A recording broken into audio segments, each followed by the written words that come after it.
Hey guys, Linx here, back with another chapter of Dance at Dusk. Today is chapter 4, and it looks like we're actually progressing a day, so I'm gonna get right into it. Day 2, 6 days until the dance. Dawn woke up on the couch that morning. Wait, hadn't she been sleeping in Paul's bed? Paul walked in as she was questioning herself, and he set a breakfast sandwich on her lap. I hope you don't mind fast food, he said, munching on his sandwich. Dawn didn't care about the food. She wanted some answers. Wasn't I asleep with you? Paul stood for a second. Reggie saw you in there and put you back on the couch. He gave me a good long scolding. It wasn't your fault, though. Paul's cheeks flushed, but only slightly. I didn't want you getting into any trouble, so I took the blame. Dawn shifted uncomfortably in her seat. Oh, you didn't have to do that, you know. It's fine, Paul assured her. Anyway, Reggie went up to the store, so I'm at your mercy. Dawn smiled an evil smile that appeared only when she knew she was about to torture Paul. She felt like laughing as soon as she saw the look of fear plastered on his face. What are you going to do with me? Paul backed away slowly as Dawn stalked closer to him. We're going shopping, Dawn said with a real smile. Paul's shoulders drooped, and he let out the most miserable groan. He began to run to the front door in an attempt to escape. Dawn followed him, kicking his legs out from under him. You can't escape me. Someone kill me now, Paul begged. Dawn laughed like a mad scientist. I can't allow you to die until after the ball. Now, we'll be going shopping for ribbons, shoes, and jewelry. I need it to complete my outfit. Paul fake cried, but felt like crying for real. If you've ever had a girlfriend that takes forever to pick out clothes, picture her, then multiply that times 11, and you've got Dawn. Paul whimpered the whole way to the clothing store. He whimpered even more once they'd finally arrived. Don't be such a baby, Paul, said Dawn, pushing him forward. Take it like a man and march. Paul sighed heavily one last time before he gave up on complaining and entered the store. I seem to have a habit of forgetting to put apostrophe S's in this chapter. Dawn's eyes widened as she spun around, looking over at all the beautiful ribbons. She seemed fixed on a certain one. It was a long, silky pink one lined with glitter. It matched the dress she'd picked out perfectly. She had to buy it. Step 1, pick out a hair ribbon, she said, grabbing the ribbon. Check. Paul was genuinely shocked. Dawn had picked out an accessory already? In so little time? The apocalypse must be approaching. All right, let's go check out the shoes. Paul was screaming inside. Shoes. There was no way she'd pick out a pair and just leave. She'd have to try everything on.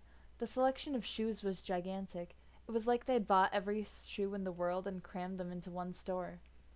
Paul really wanted to die now. Wow, so many to choose from, screeched Dawn, happily skipping over to check them out. Why me? Paul cried out to the sky. Why, out of everyone in the world, why am I the one that has to be tortured like this? They spent hours in the shoe section until Paul finally... Wow, that is an epic mistake. They spent hours in the shoe section until Paul finally cracked. He picked a box of shoes and threw them at Dawn. Just buy those so we can move on. Dawn caught the box, almost toppling over as she did. She opened up the box and peeked in at the shoes. Paul, these are just what I was looking for. The shoes he gave her were high heels. They were a perfect rosy pink and had 2 small flowers attached to them. Thanks, Paul, said Dawn, jumping up and down.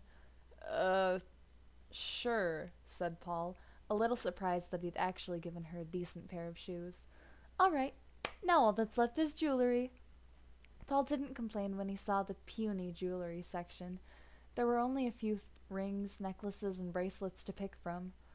Paul, I'm almost done here, so you can just walk around if you want, said Dawn as she scoured through the jewelry. Okay, said Paul as he walked off. Paul didn't walk very far before something shiny caught his eye. It was a charm bracelet. There were 3 charms, a piplup, a chimchar, and a turtwig. This would be a nice gift for Dawn, he thought to himself. But how much is it? There was a small price tag wrapped around it. Paul looked down at it. It was only $3. How could something so beautiful be so cheap?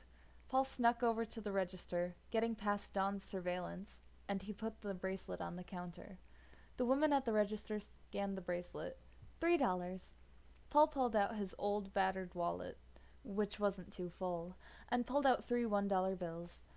The woman took the money and threw it in the register. Then she took the bracelet and packed it in a tiny box. Here you go, hon, the woman said, pushing the box over to him. Thanks, he said, quickly hiding the box in his jacket pocket. What are you doing, Paul? Chapter end. I guess that was supposed to be a cliffhanger, like, ooh, is Dawn gonna find out? Probably not. Let's look at the reviews for Chapter 4. D-Master XD. Paul's line about the apocalypse approaching was hilarious. I like how you're developing Paul's nice side. Yeah, he's kind of a rough character. You gotta work into him eventually. That seems to be how any Ikarishipping fanfiction goes. Sakura Toko. Oh god mio. But that pretty. Already I want to know that it happened. I wait with anxieties for the following chapter. I'm pretty sure she was a reader that didn't speak English, I'm not sure, but she comments a lot on my stories and I really appreciate it. And I'm glad that she always seems to be so excited for the next one to come out. It makes me miss writing. This was such a while ago. Radicator, the name that I still can't pronounce. You actually write pretty good in a short amount of time. That's something most people can't do. Paul being nice to Dawn? Well, that's a surprise. I used to feel like I had to put out a chapter every day writing fanfiction of something, so yeah, I'd usually make rushed-ish stories, so that's not a great thing, but EVX me. Aw, sweet little Paul, picking some lovely accessories for Dawn. Yep, Monday the Trainer. Interesting chapter. Well, thanks to all the reviewers, that's all very kind. Alright, I guess that is it for this video. Like and subscribe for more content, and I really hope to see you in another video. Bye!